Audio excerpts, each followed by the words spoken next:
राम राम राम राम राम सीता राम राम राम राम सीता राम जय जय राम। जय श्री राम। आगे श्रीमद् वाल्मीकि रामायण के उत्तरकांड में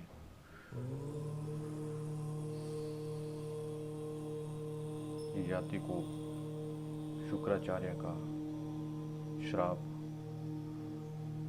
के बारे में बताया गया है। जैसे अभी पीछे बताया था कि ब्राह्मण वशिष्ठ जी का अद्भुत जन्म कैसे घटित हुआ। आगे कथा इस प्रकार से है। एवं ब्रुवती रामे तु लक्ष्मणः परिवीराः प्रत्युवाच महात्मनः ज्वलमेव तेजसः। श्री राम के ऐसा कहने पर शत्रु वीरों का संहार करने वाले लक्ष्मण ने तेज से प्रज्वलित होते हुए से महात्मा श्री राम को संबोधित करके इस प्रकार कहा। नृपश्रेष्ठ राजा विदेह निमि तथा विशिष्ट मुनि का पुरातन वृतांत अत्यंत अद्भुत और आश्चर्यजनक है। परंतु राजा निमि क्षत्रिय शूरवीर और विशेषतः यज्ञ की दीक्षा लिए हुए थे, अतः उन्होंने महात्मा वशिष्ठ के प्रति उचित बर्ताव नहीं किया। लक्ष्मण के इस तरह कहने पर दूसरों के मन को रमाने में, प्रसन्न रखने में वालों में श्रेष्ठ श्री क्षत्रिय शिरोमणि श्री राम ने संपूर्ण शास्त्रों के ज्ञाता उद्दीप्त तेजस्वी भ्राता लक्ष्मण से कहा। वीर सुमित्रा कुमार सभी पुरुषों में वैसे ही क्षमा नहीं दिखाई देती जैसे राजा ययाति में थी। राजा ययाति ने सत्व गुणों के अनुकूल मार्ग का आश्रय ले दुसह रोष को क्षमा कर लिया था। वह प्रसंग बताता हूँ, एकाग्रचित होकर सुनो। सौम्य नहुष के पुत्र राजा ययाति पूर्ववासियों प्रजनों की वृद्धि करने वाले थे। उनकी 2 पत्नियां थीं जिनके रूप की इस भूतल पर कहीं तुलना नहीं थी। नहुष नंदन राजऋषि ययाति को एक पत्नी का नाम शर्मिष्ठा था, जो राजा के द्वारा बहुत ही सम्मानित थी। शर्मिष्ठा दैत्य कुल की कन्या और वृष पर्वा की पुत्री थी। पुरुष प्रवर उनकी दूसरी पत्नी शुक्राचार्य की पुत्री देवयानी थी। देवयानी सुंदरी होने पर भी राजा को अति प्रिय नहीं थी। उन दोनों के ही पुत्र बड़े रूपवान हुए। शर्मिष्ठा ने पुरु को जन्म दिया, देवयानी ने यदु को। ये दोनों बालक अपने चित्त को एकाग्र रखने वाले थे। अपनी माता के प्रेम युक्त व्यवहार से और अपने गुणों से पुरु राजा को अधिक प्रिय था।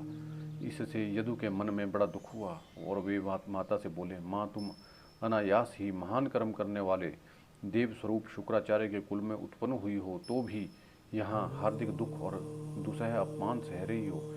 ये अतः देवी, हम दोनों एक साथ ही अग्नि में प्रवेश कर जाएं। राजा दैत्य पुत्री शर्मिष्ठा के साथ अनंत रात्रियों तक रमते रहें। यदि तुम्हें इस सब कुछ को सहन करना है तो मुझे ही प्राण त्यागने की आज्ञा दो। तुम ही सहो, मैं नहीं सहूँगा। मैं निसंदेह मर जाऊँगा।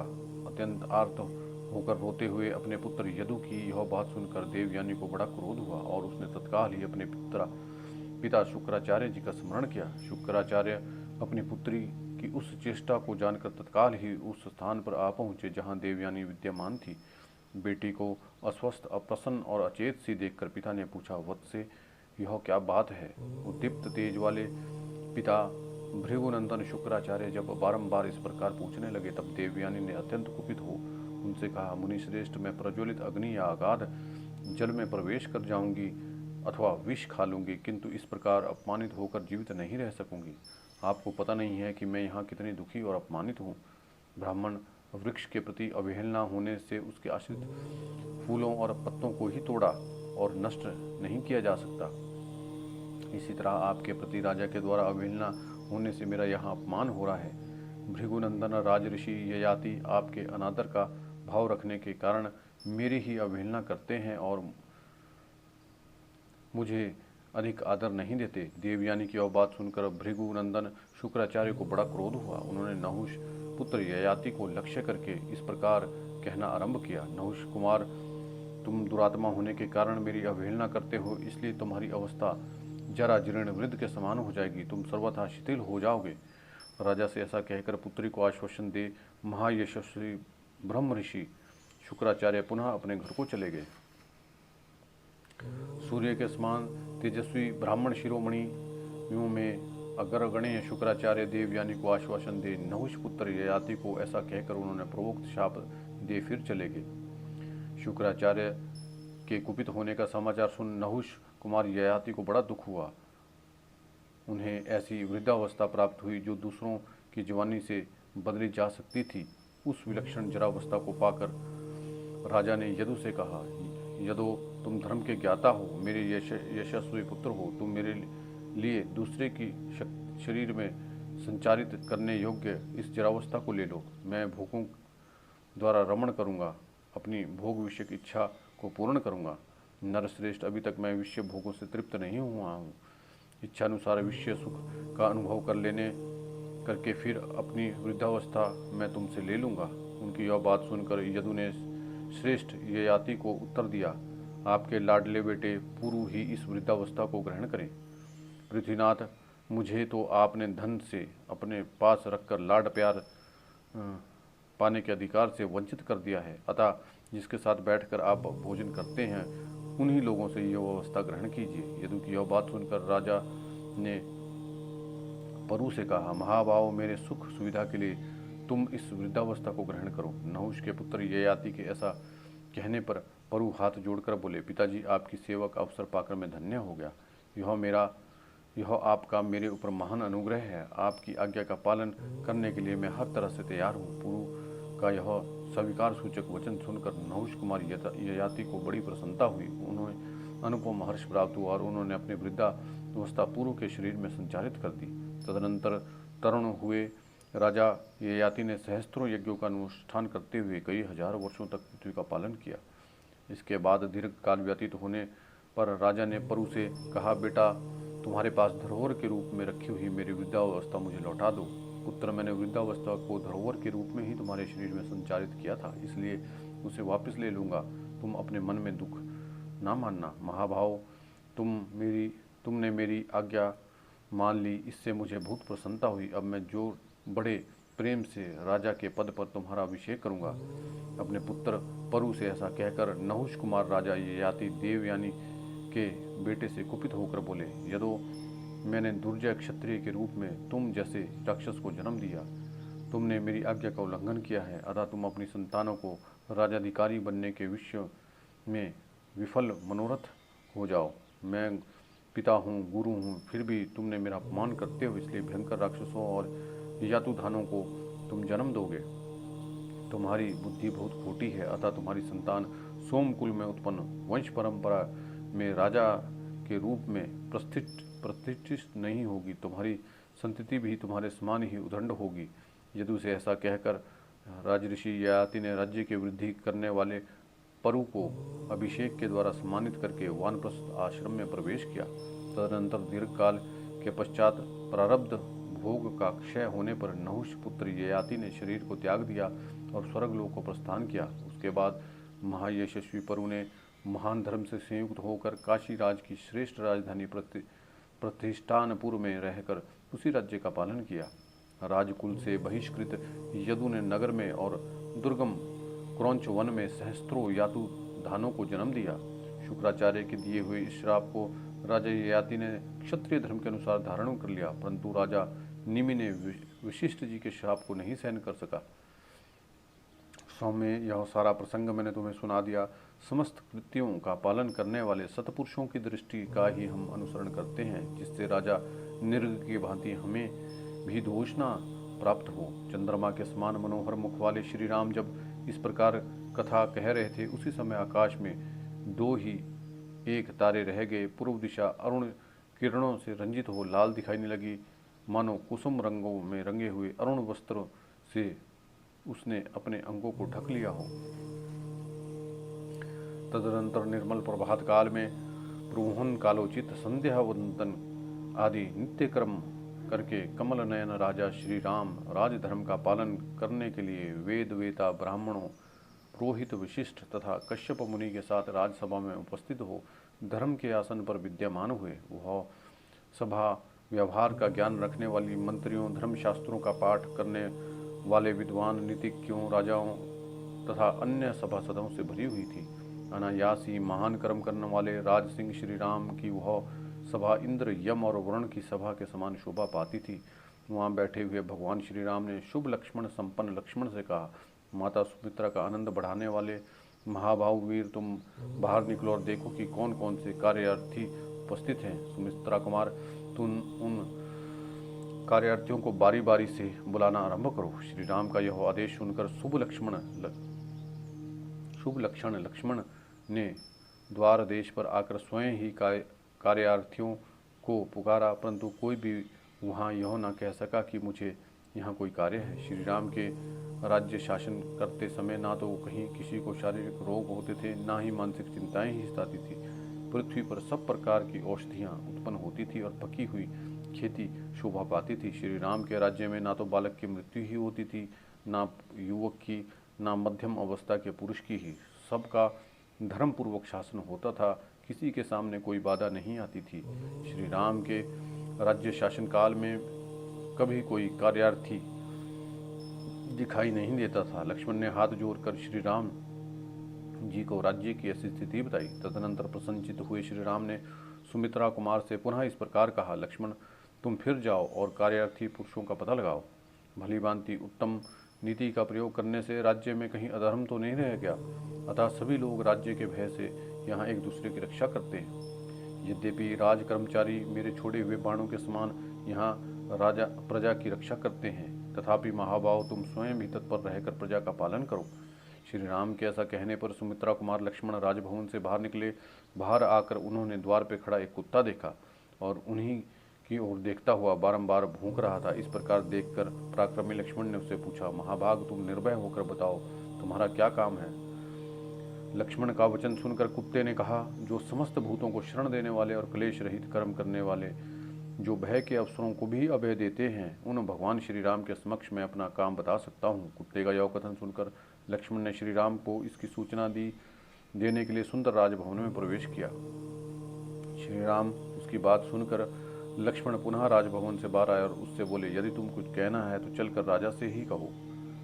लक्ष्मण की यह बात सुनकर कुत्ता बोला, सुमित्रा नंदन, देवालय में, राजभवन में, ब्राह्मण के घरों में अग्नि, इंद्र, सूर्य, वायु देवता सदा स्थिर रहते हैं। अतः हम अधम योनि के जीव स्वेच्छा से वहां जाने के योग्य नहीं है। मैं इस राजभवन में प्रवेश नहीं कर सकूंगा, क्योंकि राजा श्री राम धर्म के मूर्तिमान स्वरूप है। वे सत्यवादी, संग्राम कुशल, समस्त प्राणियों के हित में तत्पर रहने वाले हैं। वे संधि, विग्रह आदि 6 गुणों के प्रयोग के अवसरों को जानते हैं। श्री रघुनाथ जी न्याय करने वाले हैं। वे सर्वज्ञ और सर्वदर्शी हैं। श्री राम दूसरे के मन को रमाने वाले पुरुषों में श्रेष्ठ हैं। वे ही चंद्रमा, वे ही मृत्यु हैं और वे ही यम हैं। कुबेर, अग्नि, इंद्र, सूर्य और वरुण है। सुमित्रा नंदन श्री रघुनाथ जी प्रजापालक हैं। आप उनसे कहिए, मैं उनकी आज्ञा प्राप्त किए बिना इस भवन में प्रवेश नहीं करना चाहता। यह सुनकर महातेजस्वी महाभाग लक्ष्मण ने दयावश राजभवन में प्रवेश करके कहा, कौशल्या का आनंद देने वाले, बढ़ाने वाले महाभाव श्री रघुनाथ जी, मेरा यह निवेदन सुनिए। आपने जो आदेश दिया था उसके अनुसार मैं बाहर जाकर कार्यार्थी को पुकारा।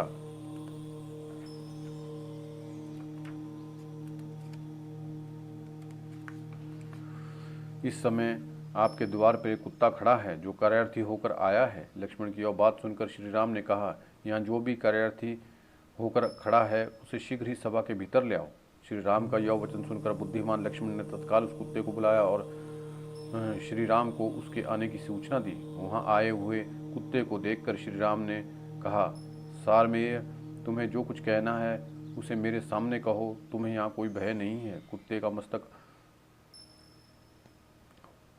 फट गया था। उसने राजसभा में बैठे हुए महाराज श्री राम की ओर देखा और देखकर इस प्रकार कहा, राजा ही समस्त प्राणियों का उत्पाद और नायक है। राजा सबके सोते रहने पर भी जागता है और प्रजा का पालन करता है। राजा सबका रक्षक है। उस उत्तम नीति का प्रयोग करके सबकी रक्षा करता है। यदि राजा पालन ना करे तो समस्त प्रजाएं शीघ्र ही नष्ट हो जाती है। राजा कर्ता, राजा रक्षक, राजा संपूर्ण जगत का पिता है। राजा काल और युग है तथा राजा यह संपूर्ण जगत है। संपूर्ण धर्म जगत को धारण करता है, इसलिए उसका नाम धर्म है। धर्म ने ही समस्त प्रजा को धारण कर रखा है, क्योंकि वही चराचर प्राणियों सहित सारी त्रिलोकी का आधार है। राजा अपने द्रोहियों को भी धारण करता है, अर्थात वह दुष्टों को भी मर्यादा में स्थापित करता है। वह धर्म के द्वारा प्रजा को प्रसन्न रखता है, इसलिए उसका शासन रूपी कर्म को धारण कहा गया है, और धारण ही धर्म है और शास्त्र ही सिद्धांत है। रघुनंदन, यह प्रजा पालन रूप परम धर्म राजा को परलोक में उत्तम फल देने वाला होता है। मेरा तो यह दृढ़ विश्वास है, और धर्म से कुछ भी दुर्लभ नहीं है। श्री राम, दान, दया, सत्पुरुषों का समान व्यवहार में सरलता, यही परम धर्म है। प्रजाजनों की रक्षा से होने वाला उत्कृष्ट धर्म इहलोक और परलोक में भी सुख देने वाला होता है। उत्तम व्रत का पालन करने वाले रघुनंदन, आप समस्त प्राणियों के भी प्राण हैं। सत्पुरुषों ने जिस धर्म का आचरण किया है वह आपको भली भांति विदित ही है। राजन, आप धर्मों के परम धाम, गुणों के सागर निर्श्रेष्ठ, मैंने अज्ञानवश ही आपके सामने धर्म की व्याख्या की है। इसलिए मैं आपके चरणों में मस्तक रखकर क्षमा चाहता हूँ और आपके प्रसन्न होने के लिए प्रार्थना करता हूँ। यहाँ मुझ पर कुपित ना हो। कुत्ते की यह बात सुनकर श्री रघुनाथ जी बोले, तुम निर्भय होकर बताओ, आज मैं तुम्हारा कौन सा कार्य सिद्ध करूं। आप अपना काम बताने में विलंब ना करो। श्री राम जी की यह बात सुनकर कुत्ता बोला, रघुनंदन, राजधर्म से ही राज्य प्राप्त करें और धर्म से ही निरंतर उसका पालन करें। धर्म से ही राजा सबको शरण देने वाला और सबका भय दुख दूर करने वाला होता है। ऐसा जानकर आप मेरा जो कार्य है उसे सुनिए। प्रभु, सर्वार्थ सिद्ध नाम से प्रसिद्ध एक भिक्षु है जो ब्राह्मणों के घर में रहा करता है। उसने आज अकारण ही मुझ पर प्रहार किया। मैंने उसका कोई अपराध नहीं किया था। कुत्ते की यह बात सुनकर श्री राम ने तत्काल ही द्वारपाल भेजा और सर्वार्थ सिद्ध नामक विद्वान भिक्षु ब्राह्मण को बुलाया। श्री राम को देखकर महातेजस्वी श्रेष्ठ ब्राह्मण ने पूछा, निष्पाप रघुनंदन, मुझसे आपको क्या काम है। ब्राह्मण के इस प्रकार पूछने पर श्री राम बोले, ब्राह्मण, आपने इस कुत्ते के सिर पर जो प्रहार किया है उसका क्या कारण है। विप्रवर, इसने आपका क्या अपराध किया था जिसके कारण आपने इसे डंडा मारा है। क्रोध प्राणी हारी शत्रु है। क्रोध को मित्र मुख शत्रु बताया गया है। क्रोध अत्यंत तीखी तलवार है और क्रोध सारे सद्गुणों को खींच लेता है। मनुष्य जो तप करता है, यज्ञ करता है, दान देता है, उन सब के पुण्य को वह क्रोध के द्वारा नष्ट कर देता है। इसलिए क्रोध का त्याग करना चाहिए। दुष्ट घोड़ों की तरह विषयों की ओर दौड़ने वाली इंद्रियों को उन विषयों की ओर से हटाकर धैर्यपूर्वक उन्हें नियंत्रण में रखें। मनुष्य को चाहिए कि वह अपने पास विचरने वाले लोगों की मन, वाणी, क्रिया, दृष्टि द्वारा भलाई ही करे, किसी से द्वेष न रखे। ऐसा करने से वह पाप से लिप्त नहीं होता है। अपना दुष्ट मन जो अनिष्ट और अनर्थ कर सकता है, वैसा तीखी तलवार, पैरों तले कुचला हुआ सर्प और सदा क्रोध से भरा रहने वाला शत्रु भी नहीं कर सकता।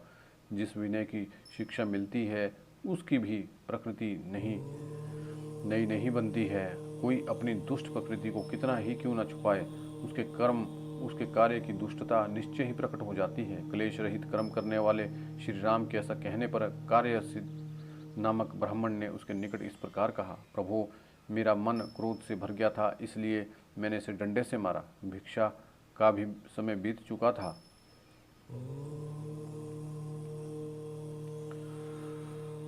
यद्यपि भूखे रहने के कारण भिक्षा मांगने के लिए मैं द्वार द्वार घूम रहा था। यह कुत्ता बीच रास्ते में खड़ा था। मैंने बारंबार कहा, तुम रास्ते से हट जाओ। फिर भी अपनी मौत से चला और रास्ते के बीच में बिढ़ंगे घंट से खड़ा हो गया। मैं तो भूखा था, क्रोध चढ़ाया। राजाधिराज रघुनंदन, मैंने क्रोध से प्रेरित होकर मैंने इसे के सिर पर डंडा मार दिया। मैं अपराधी हूँ, आप मुझे दंड दीजिए। राजेंद्र, आपके दंड मिल जाने से मुझे नरक में पड़ने का डर नहीं रहेगा। तब श्री राम ने सभी सभासदों से पूछा, आप लोग बतावें इसके लिए क्या करना चाहिए, इसे कौन सा दंड दिया जाना चाहिए, क्योंकि भलीभांति दंड का प्रयोग होने पर राजा प्रजा सुरक्षित रहती है। उस सभा में भृगु, अंगिरस, कुतस, वशिष्ठ और काश्यप आदि मुनि थे। धर्मशास्त्रों का पाठ करने वाले मुख्य विद्वान उपस्थित थे। मंत्री और महाजन मौजूद थे। ये तथा और भी बहुत से पंडित वहाँ एकत्र हुए थे। राजधर्मों के ज्ञान में परिनिष्ठित वे सभी विद्वान रघुनाथ जी से बोले, भगवान, ब्राह्मण दंड द्वारा अवध्य है, उसे शारीरिक दंड नहीं मिलना चाहिए, यही समस्त शास्त्रज्ञों का मत है।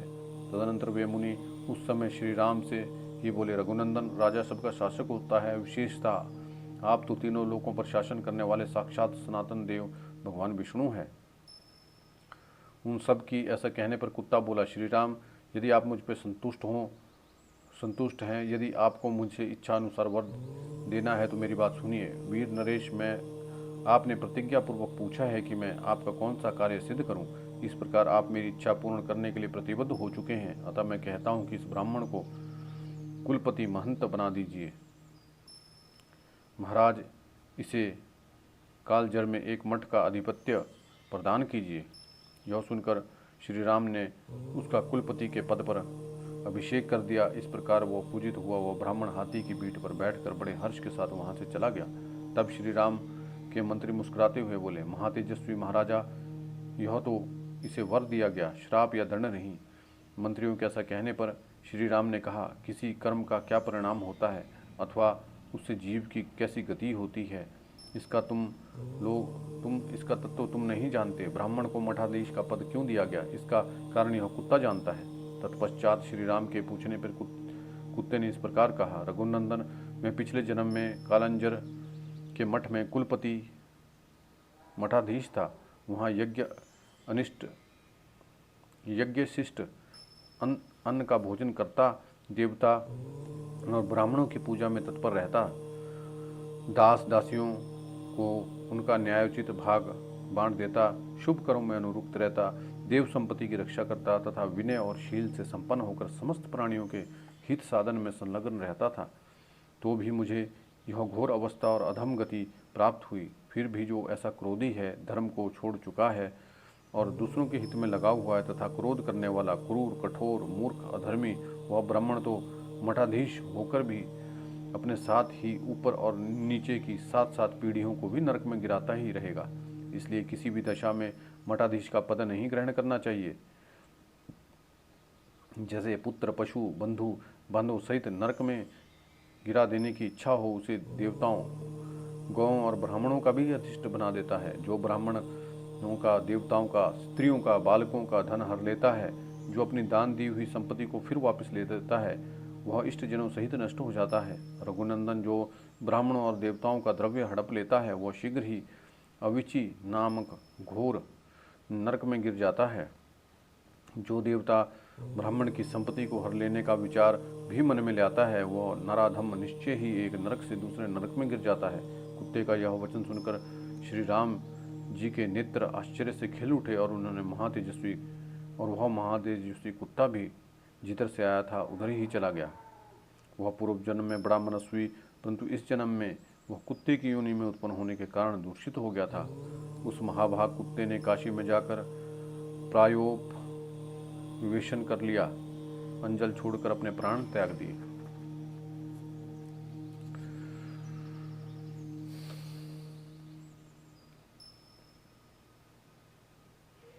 श्री राम और लक्ष्मण परस्पर इस प्रकार कथा वार्ता करते हुए प्रतिदिन प्रजा पालन के कार्य में लगे रहते थे।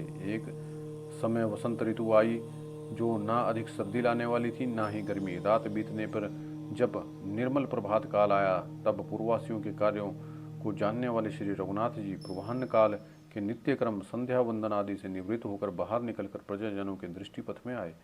उसी समय सुमंत्र ने आकर श्री राम जी से कहा, राजन, ये तपस्वी महर्षि भृगुपुत्र च्यवन मुनि को आगे करके द्वार पर खड़े हैं। द्वारपालों ने इनका भीतर आना रोक दिया है। महाराज, इन्हें आपके दर्शन की जल्दी लगी हुई है और ये अपने आगमन की सूचना देने के लिए हमें बारंबार प्रेरित करते हैं। पुरुष सिंह, ये सब महर्षि यमुना तट पर निवास करते हैं और आपसे विशेष प्रेम रखते हैं। सुमंत्र की यह बात सुनकर धर्मज्ञ श्री राम ने कहा, सूत, भार्गव, च्यवन आदि सभी महाभाग ब्रह्म ऋषियों को भीतर बुलाया जाए। राजा की आज्ञा शिरोधार्य करके द्वारपाल ने मस्तक पे दोनों हाथ जोड़ लिए और अत्यंत दुर्जय तेजस्वी तापसों को राजभवन के भीतर ले आया। उन तापसी महात्माओं की संख्या 100 से अधिक थी। वे सब के सब तेज से प्रकाशित हो रहे थे। उन सब ने राजभवन में प्रवेश किया और समस्त तीर्थों के जल से भरे हुए घड़ों के साथ बहुत से फल मूल लेकर श्री रामचंद्र जी को भेंट किए। महाभाव श्री राम ने बड़ी प्रसन्नता के साथ वह सारा उपहार, वे सारे तीर्थ जल और नाना प्रकार के फल लेकर उन सभी मुनियों से कहा, महात्माओं, ये उत्तम आसन प्रस्तुत हैं, आप लोग यथा योग्य इन आसनों पर बैठ जाइए। श्री रामचंद्र जी का यह वचन सुनकर वे सभी महर्षि रुचिर शोभा से संपन्न उन स्वर्ण में आसनों पर बैठे। महर्षियों को वहां आसनों पर विराजमान देख शत्रु नगरी पर विजय पाने वाले श्री राम ने हाथ जोड़कर संयत भाव से कहा, महर्षियों, किस काम से यहाँ आप लोगों का शुभागमन हुआ है? मैं एकाग्र चित्त होकर आपकी क्या सेवा करूं? यह सेवक आपकी आज्ञा पाने के योग्य हैं। आदेश मिलने पर मैं बड़े सुख से आपकी इच्छाओं को पूर्ण कर सकता हूँ। यह सारा राज्य इस हृदय काल में विराजमान यह जीवात्मा, यह मेरा सारा वैभव ब्राह्मणों की सेवा के लिए ही है। मैं आपके समक्ष यह सच्ची बात कहता हूँ। श्री रघुनाथ जी के वचन सुनकर उन यमुना तीर निवासी उग्र तपस्वी महर्षियों ने उच्च स्वर से कहा, उन्हें साधुवाद दिया। फिर वे महात्मा बड़े हर्ष के साथ बोले, नरश्रेष्ठ, इस भूमंडल में ऐसी बातें आपके योग्य ही हैं, किसी दूसरे के मुख से इस तरह की बात नहीं निकलती। राजन, हम भूत से महाबली राजाओं के पास गए, परंतु उन्होंने कार्य के गौरव को समझकर उसे सुनने के बाद भी करूँगा ऐसी प्रतिज्ञा करने की रुचि नहीं दिखाई। परंतु आपने हमारे आने के कारण जाने बिना ही केवल ब्राह्मणों के प्रति आदर भाव होने से हमारा काम करने की प्रतिज्ञा कर डाली, इसलिए आप अवश्य ही यह काम कर सकेंगे, इसमें संशय नहीं है। आप ही महान भय से ऋषियों को बचा सकेंगे। इस प्रकार कहते हुए ऋषियों से प्रेरित हो श्री रामचंद्र जी ने, महर्षियों, बताओ आप कौन सा कार्य मुझे सिद्ध करना है? आप लोगों का भय तो अभी दूर हो जाना ही चाहिए। श्री रघुनाथ के ऐसा कहने पर भृगुपुत्र च्यवन बोले, नरेश्वर, समूचे देश पर और हम लोगों पे जो भय प्राप्त हुआ है उसका मूल कारण क्या है, सुनिए। राजन, पहले सतयुग में एक बड़ा बुद्धिमान दैत्य था। वह लोला का ज्येष्ठ पुत्र था। उसका नाम उस महान असुर का नाम मधु था।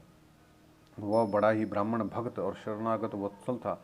उसकी बुद्धि सुस्थिर थी। वह अत्यंत उदार स्वभाव वाले देवताओं के साथ भी उसकी ऐसी ही गहरी मित्रता थी जिसकी तुलना कहीं नहीं थी। मधु बल विक्रम से संपन्न था और एकाग्रचित होकर धर्म के अनुष्ठान में लगा रहता था। उसने भगवान शिव की बड़ी आराधना की थी, जिससे उन्होंने उसे अद्भुत वरदान प्राप्त किया था।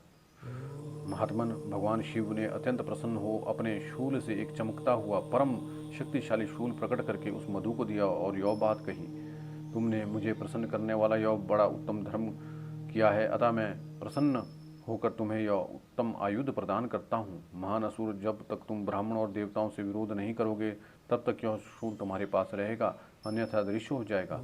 जो पुरुष निशंक होकर तुम्हारे सामने युद्ध के लिए आएगा उसे यह भ्रम करके शूल पुनः तुम्हारे हाथ में लौट आएगा। भगवान रुद्र से ऐसा वर पाकर वह महान असुर महादेव जी को प्रणाम करके फिर इस प्रकार बोला, भगवान देवादिदेव, आप समस्त देवताओं के स्वामी हैं, अतः आपसे प्रार्थना है कि यह परम उत्तम शूल मेरे वंशजों के पास भी सदा रहे। ऐसी बात कहने वाले उस मधु से समस्त प्राणियों के अधिपति महान देवता भगवान शिव ने इस प्रकार कहा, ऐसा तो कभी हो ही नहीं सकता, परंतु मुझे प्रसन्न जानकर तुम्हारे मुख से जो शुभ वाणी निकली है वह भी निष्फल नहीं हो सकती, इसलिए मैं वर देता हूँ कि तुम्हारे एक पुत्र के पास यह शूल रहेगा। यह शूल जब तुम्हारे पुत्र के हाथ में मौजूद रहेगा तब तक समस्त प्राणियों के लिए वह अवध्य बना रहेगा। महादेव जी इस प्रकार अत्यंत अद्भुत वर पाकर असुर श्रेष्ठ मधु ने एक सुंदर भवन तैयार कराया जो अत्यंत दीप्तिमान था। उसकी प्रिय पत्नी महाभागा कुंभिनसी थी जो विश्वावसु की संतान थी। उसका जन्म अनला के गर्भ से हुआ था। कुंभिनसी बड़ी कांतिमती थी। उसका पुत्र महापराक्रमी लवण है, जिसका स्वभाव बड़ा भयंकर है। वो दुष्ट आत्मा बचपन से ही केवल पापाचार में प्रवृत्त हो रहा है।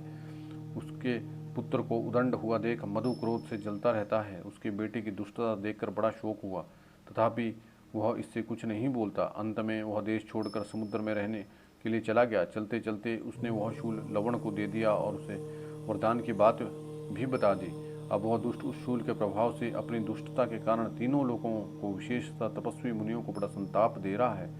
उस लवणासुर का ऐसा प्रभाव है कि उसके पास वैसा शक्तिशाली शूल भी है। रघुनंदन, वह सब सुनकर यथोचित कार्य में करने में आप ही प्रमाण हैं और आप ही हमारी परम गति हैं। श्री राम आज से पहले भय से पीड़ित हुए ऋषि अनेक राजाओं के पास जा जाकर अभय की भिक्षा मांग चुके हैं, परंतु वीर रघुवीर अब तक हमें कोई रक्षक नहीं मिला है। तात, हमने सुना है कि आपने सेना सवारियों सहित रावण का संहार कर डाला, इसलिए आप ही को हमारी रक्षा करने में समर्थ हैं। भूतल पे कोई दूसरे ऐसे राजा नहीं है, अतः इच्छा है कि आप भय से पीड़ित हुए महर्षियों को लवणासुर से रक्षा करें। बल विक्रम से संपन्न श्री राम, इस प्रकार हमारे सामने जो भय का कारण उपस्थित हो गया है वह हमने आपके आगे निवेदन कर दिया है। आप इसे दूर करने में समर्थ है, अतः हमारी यह अभिलाषा पूर्ण कर।